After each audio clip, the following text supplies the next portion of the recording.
Yo, what's up YouTube? Back again on another video, doing a review on a Comie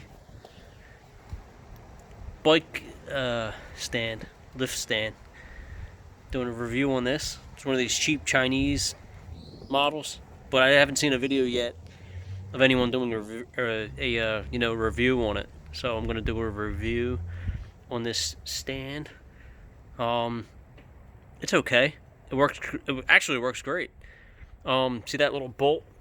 I was missing the bolt though. I had to put one in there because it was missing, and I'm a little upset because it was missing the bolt. But other than that, it's a great stand. I mean, for the price, it's called a Comie, C-O-N-I-E, C-O-N-I-E. Yeah, Comie or Comie. I think it's Comie. But yeah, man, for the price, you can't beat it. So yeah, you just slide it under the bike like this. Slide it right under, and then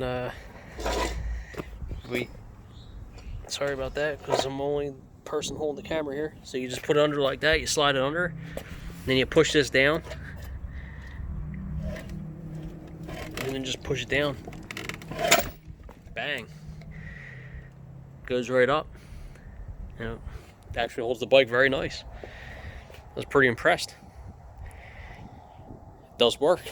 And then you just pull this up to drop it down. But like I said, I'm the only person holding the camera, so I can't really do both at the same time. But yeah, so you just pull this up and it brings the bike back down. So there you have it. It's called a Comie engine stand, and it works pretty well. I mean, it's pretty decent. It was a good price. Now, the company had sent it to me to do a review on it, so I'm just doing a review on it. But it works very well.